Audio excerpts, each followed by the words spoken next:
right, hi everyone, thanks for being here. My name is Deeja, I'm a senior FinOps analyst, and I'm going to talk a little bit today about how we drive cost optimization at Datadog. I'm going to share a brief overview of one of our large company-wide cost optimization programs, and try not to eat my microphone in the process, so let's jump in.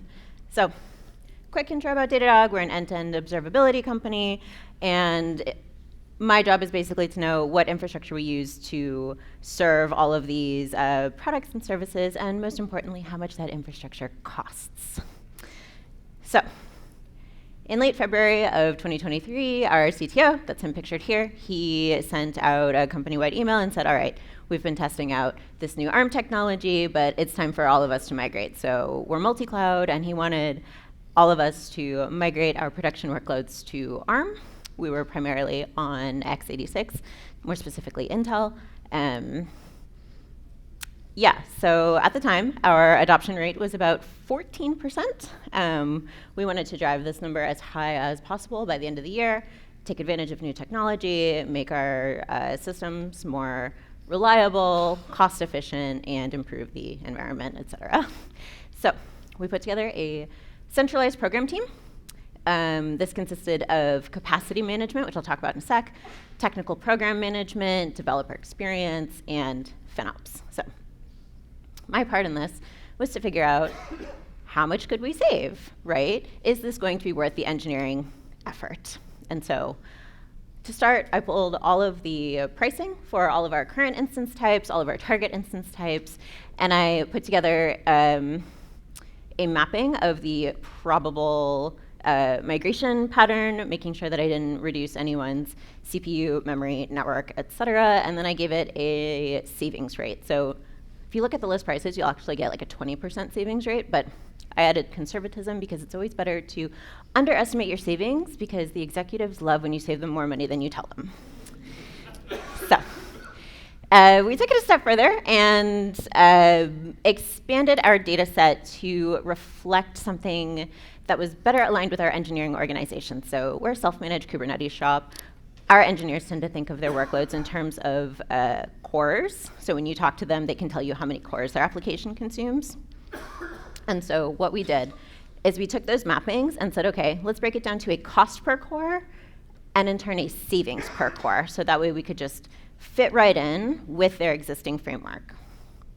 Now, not every instance type that we were using had an equivalent ARM type, and so for those, like this one here, this is an M5N, it has some extra networking capacity, and I reached out to the team that was like using most of this, and I was like, all right, what are your migration plans? Because we don't have a really good equivalent for you.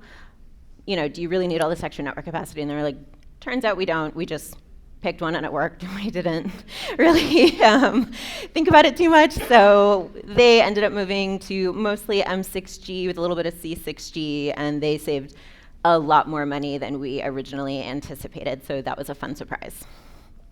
All right, how do you track all of this? We have over 2,500 employees in our engineering organization, and globally we run on tens of thousands of nodes. So our wonderful TPM put together this super simple, easy to follow process, and I want to give major kudos to our developer experience team. They ensured that our repositories were ready to go before we kicked off this company-wide effort. That was kind of part of our early testing process. So I'm going to walk through this workflow. First things first, we had teams file a Jira card on a centralized program board that our group managed, and we gave a template so that way you could just copy, paste, and fill in your stuff. This removed some of the friction so that we were more likely to get teams to actually file a card that we could track. And this is the flow of that Jira board, right? Pretty straightforward. Teams file their cards, they come in. I'm going to talk about the blockers in just a sec, but assuming no major blockers, then they could just continue on to completion, and the little video is just hiding the end. Step one was to ensure that your container image was built to support multiple architectures. we had some dedicated Slack channels where teams could reach out to us if they had questions. And as I mentioned, we have a whole developer experience team at Datadog that was also available to help out with this step. Now, on our main program page, we had a list of all of our code repositories and kind of their ARM readiness status. We also had links to additional documentation. As I mentioned, we had a Slack channel. We provided multiple avenues for engineers to be able to reach out to us if they had questions. And many of our repositories were ARM enabled by default, so they could even skip that step. But if they needed to kind of update their own stuff, we included a handy-dandy screenshot, so that way teams knew exactly which part of their values YAML that they needed to just go and update. All right.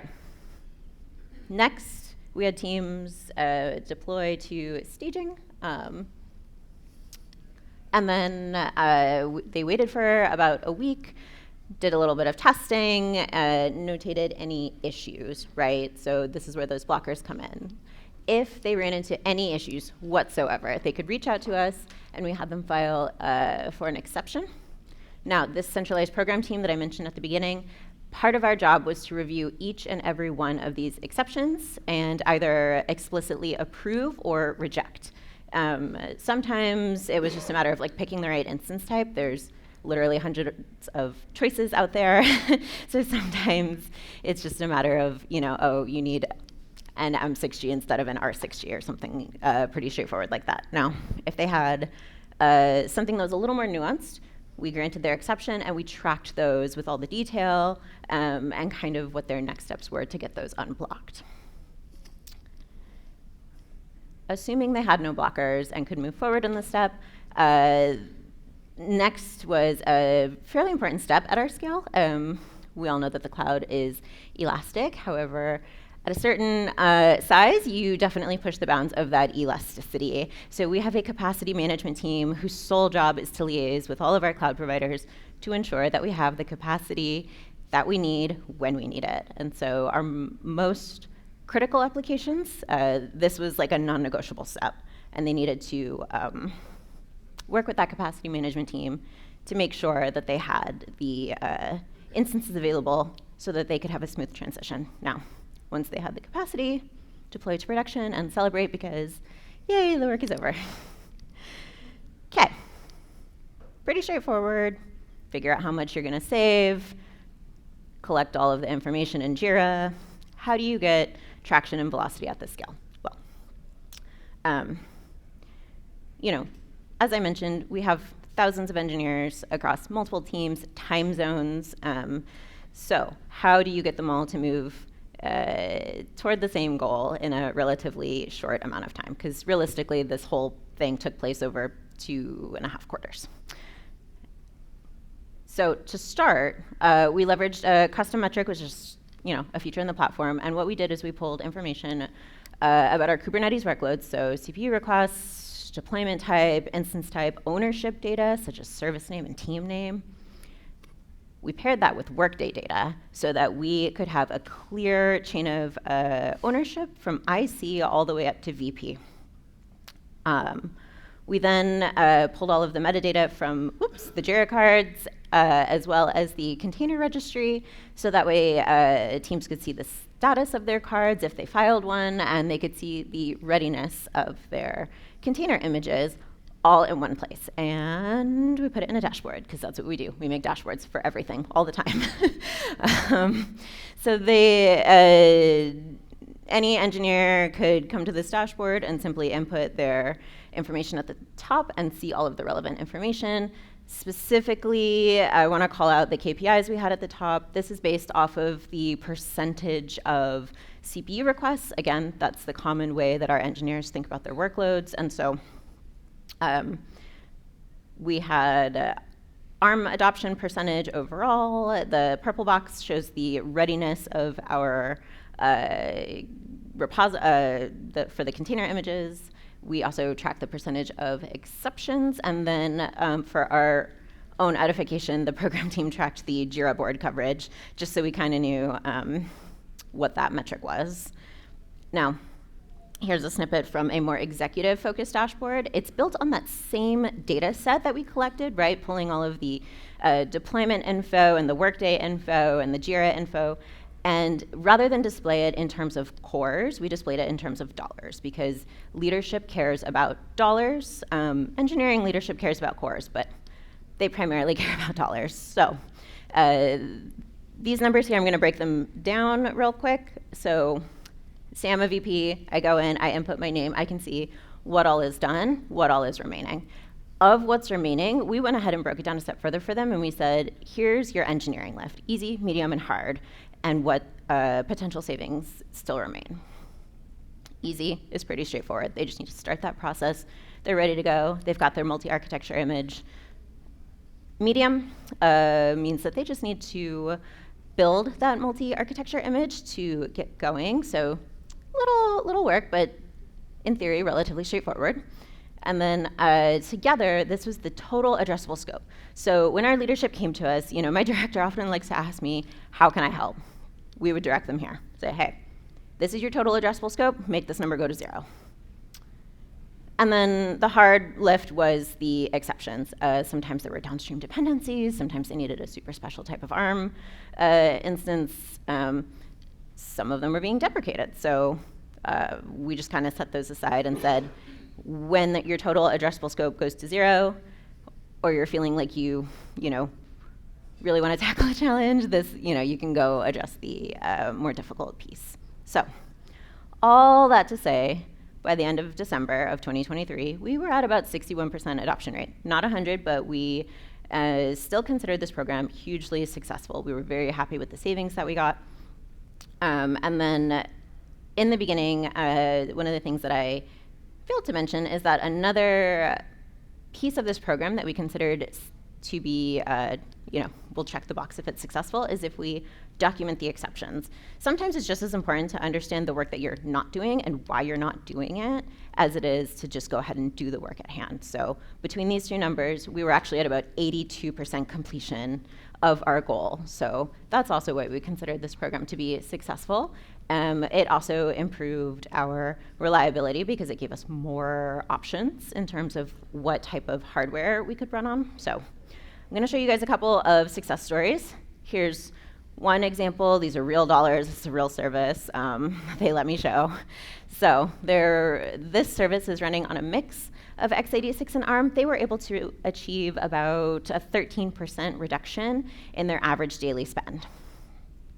This service adopted a much higher percentage of ARM to run their workloads. They actually achieved a 29% reduction in their average daily rate. And that's because ARM instances play super nicely with containers. So also, we tend to enable a lot of auto-scaling. And so you get that performance efficiency. You don't need to run on quite as many nodes. All these little factors come into play, and you can actually achieve more than the advertised saving for some of your applications. All right, so since then, we now incorporate the Workday data into all of our cost reporting, so that way no director is safe from one of our cost reports and questions and accountability. And we also tracked all of those deprecations. We are almost at 0, not quite. Okay, yeah, I made sure to remove the dollars, but basically this was a very large number, and now it's a very small number, and this was over the course of 2024.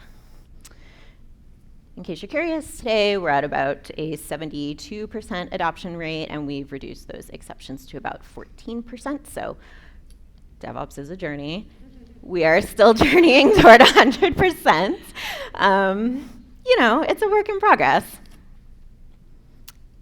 When I thought about what made this program super, super successful, these are kind of the main takeaways. If I had to pick just one, I would say leadership buy-in. You're almost always going to need leadership support to push a large cost optimization program. They are there to help you unblock things, to prioritize things, and if you can put dollars to your effort, you will have a friend in leadership. Iterating early and often is a core tenet. I often joke that our love language is Google Docs, so we will just write up an idea, put it in a Google Doc, share it around, and kind of get going. So there was a lot of collaboration and iterating at the start of this program to really think through, okay, how are the engineering teams going to move through this process? Where are they going to get stuck? What questions are they going to have? We even kind of like test drove it with some teams, just so we could really refine this process before asking hundreds of teams to do this. And then, of course, track everything. I would say that even if I didn't work at Datadog, make your work visible, put it in a dashboard. There's great options out there. I'm biased toward our product, but you don't have to use our product to do any of what I just went over. And that's it. Thanks.